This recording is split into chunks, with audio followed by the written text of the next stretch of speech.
Hi అండి, నేను మీ హర్లతని. అందరూ ఎలా ఉన్నారు? బాగున్నారా? నేను కూడా బాగున్నాను. ఇది మొన్న అయితే మా హస్బెండ్కి బాగాలేదు కదండి, అప్పుడైతే బిస్కెట్ ప్యాకెట్ ఇచ్చారనమాట మా అత్తయ్య. అది అయితే బాగుంది అని చెప్పి మళ్ళీ అడిగాడు అనమాట. అందుకని బిస్కెట్ ప్యాకెట్ తెచ్చారు ఇప్పుడు.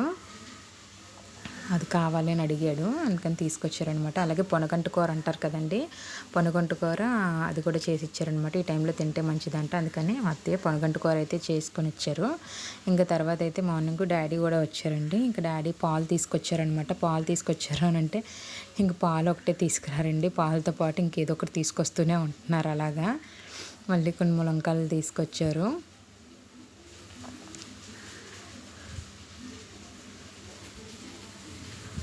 చెప్పాను కదండి, 2 రోజులకు ఒకసారి పాలు అయితే తీసుకొస్తున్నారు. అదైతే మజ్జిగ అండి, అక్కకి ఇవ్వాలన్నమాట. పొరపాటున మర్చిపోయి నాకు నా దగ్గరికి తీసుకొచ్చారు.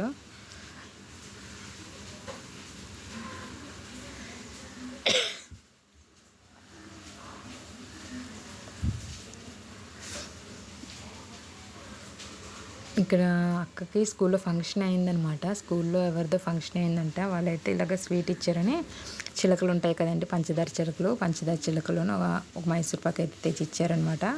ఇవి మన చెట్టు జాంకాయలు అండి, అమ్మ వాళ్ళ చెట్టు జాంకాయలు అనమాట. వస్తున్న ప్రతిసారి అయితే చెప్పాను కదండి, మొన్న ఇంటికి వెళ్ళినప్పుడు అయితే కాయలన్నీ కూడా ఒకేసారి కాసేలాగా ఉన్నాయని. అలా ఒక్కొక్కటి కాస్తున్నాయండి, ఒక్కొక్కసారి 1, 2. ఇవేంటంటే మనకి చెట్టుకి డైరెక్ట్గా మందులు లేకుండా వేసుకొని మనం పెంచుకుంటాం కాబట్టి మంచిది కదా, అందుకని చెప్పి తీసుకొస్తున్నారనమాట. తను తింటాడు కదా అని చెప్పి ఇలాగ గోధుమ పిండి ప్యాకెట్ కూడా ఒకటైతే తీసుకొచ్చారు. ఇంట్లో గోధుమ పిండి అయితే అయిపోయిందని చెప్పి గోధుమ పిండి కూడా తీసుకొచ్చారనమాట. అలాగే మళ్ళీ ఇది నెక్స్ట్ డే మార్నింగ్ అండి, మళ్ళీ నెక్స్ట్ డే కూడా వచ్చారనమాట. నెక్స్ట్ డే ఏదో తీసుకురావడం కోసం వచ్చారండి, ఏదో తెచ్చారు. ఏదో తెచ్చినప్పుడు మళ్ళీ మామిడి పళ్ళు కొన్నారంట. ఇంక మామిడి పళ్ళు అయితే అయిపోతున్నాయండి, మామిడి పళ్ళు అయిపోతున్నాయని చెప్పి మామిడి పళ్ళు తీసుకొచ్చారు.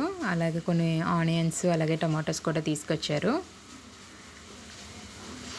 ఆ రోజైతే పైనాపిల్ తెచ్చారండి, నాకైతే ఇష్టం కదా అని చెప్పి పైనాపిల్ కూడా తీసుకొచ్చారనమాట. పైనాపిల్ అయితే నేను జ్యూస్ అయితే చేస్తున్నాను, ఇంక తనైతే తాగకూడదండి అది. తనకైతే నేను ప్రోమోగ్రానేట్ జ్యూస్ అది చేసిస్తున్నాను. యాపిల్ జ్యూస్ కానీ ప్రోమోగ్రానేట్ జ్యూస్ కానీ ఇస్తున్నాను అనమాట. ఇదైతే నేను కొద్దిగా పైనాపిల్ జ్యూస్ అయితే చేసుకున్నాను.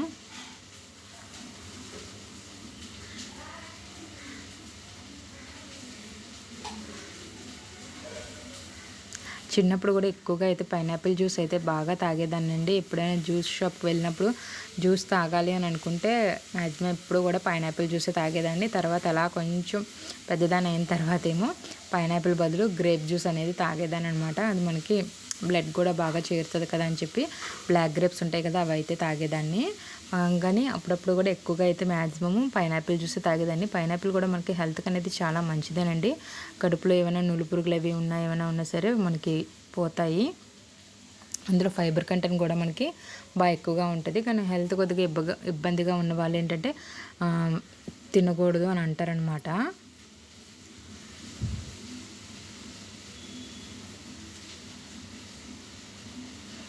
కానీ జ్యూస్ అయితే మాత్రం చాలా బాగుంటుందండి. మీలో ఎంతమందికి పైనాపిల్ జ్యూస్ అంటే ఇష్టమో కామెంట్ చేయండి.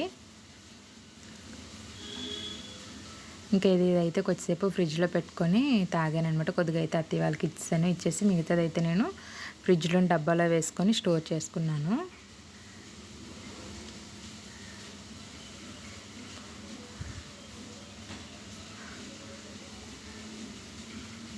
ఇంకా ఆ రోజు మంగళవారం అండి, చెప్పాను కదా. ఆదివారం అయితే తాతయ్య కూడా మటన్ తీసుకొచ్చారు అని చెప్పి అమ్మ అయితే కూర చేసి పంపించిందనమాట. అందుకని చెప్పి ఇంకా ఆ రోజు మటన్ కర్రీ వండలేదు. ఆ నూనెలో కొద్దిగా ఉప్పు, కారం, ఆయిల్ వేసి వేయించి ఉంచానని చెప్పాను కదా. ఇంకా మంగళవారం అయితే తాతయ్య తెచ్చిన కర్రీ అయితే ఇంకా మటన్ కర్రీ అయితే వండేసాను అనమాట. ఆ రోజు టేస్ట్ అయితే చాలా బాగా కుదిరింది అని చెప్పాడు అనమాట తను. ఇంకా తర్వాత మంగళవారం ఈవినింగ్ అయితే డాడీ వచ్చారనమాట. డాడీ ఏమో తోటకూర తీసుకొచ్చారు. మంగళవారం మార్నింగే తోటకూర తీసుకొద్దాం కదా అని వెళ్ళారంట.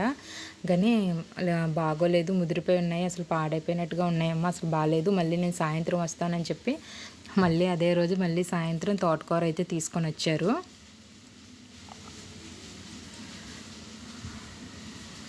అంటే ఈ టైంలో తనకి తోటకూర కూడా పెట్టాలి కదా, మంచిది కదా అని చెప్పి తోటకూర కూడా తీసుకొచ్చారు. అంటే పత్తం కింద కొన్ని కాయగూరలు అనేవి పెడతారు కదా, అందుకని దొండకాయ, బీరకాయ, ఇలాగ తోటకూరలు, ఏమైనా ఆకుకూరలు ఇవి ఇంకా అవే పెడుతున్నాం అనమాట.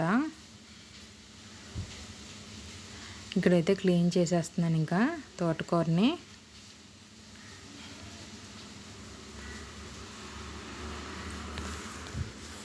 నా వీడియో మీరు ఇదే ఫస్ట్ టైం చూసినట్టయితే లైక్ చేయడం, అలాగే సబ్స్క్రైబ్ చేసుకోవడం మాత్రం మర్చిపోకండి. అలాగే సబ్స్క్రైబ్ చేసుకుంటున్న వాళ్ళందరికీ కూడా చాలా చాలా థ్యాంక్స్ అండి. మీ సపోర్ట్ ఎప్పుడు ఇలాగే ఉండాలని మనస్ఫూర్తిగా అయితే కోరుకుంటున్నాను. ఇక్కడైతే ఏంటంటే ఆకుకూర తీసేటప్పుడు చూసుకోవాలండి, మధ్య మధ్యలో ఏమైనా పిచ్చి మొక్కలు లాంటివి అవి కూడా ఉంటూ ఉంటాయన్నమాట. ఇలాగ నీట్గా ఆకులు ఏమైనా కొద్దిగా పాడైపోయిన లాంటి ఆకులు అవి ఉన్నా కూడా ముందుగా సపరేట్ చేసుకుంటాం. మనకు ఆకుకూరలో మట్టి అనేది ఎక్కువగా ఉంటుంది కాబట్టి కంపల్సరీగా ఒక 2-3 సార్లు అయితే బాగా కడగాలండి, వాష్ చేసుకోవాలి.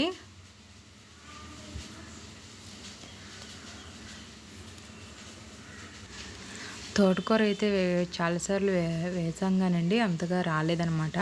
మనకి పాలకూర అయితే మాత్రం మనం చిన్న కుండీ లాంటిది ఉన్నా కూడా మనం వేర్లు కట్ చేసేసి వేస్తే కనుక పాలకూర కూడా బాగా వస్తుందండి. పాలకూర కూడా విత్తనాలే వేయనవసరం లేదు. ఎవరికైనా తెలియకపోతే ఒకసారి చెప్తున్నాను అనమాట. చాలామందికి తెలిసి ఉంటుంది, తెలియకపోయి కూడా ఉండొచ్చు కదండి. పాలకూర కూడా కట్ చేసేసి వేర్లు ఉంటాయి కదా, వాటిని కనుక నాటితే అవి కూడా వస్తాయి. కానీ తోటకూర అయితే రాదండి, గోంగూర అది కూడా వస్తుంది అనమాట.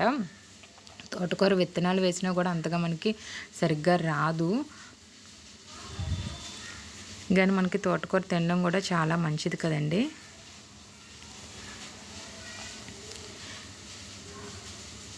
దీని కంటిన్యూషన్ వీడియోతో నేను మళ్ళీ మీ ముందుకు వస్తానండి. అప్పటి వరకు చూస్తూనే ఉండండి.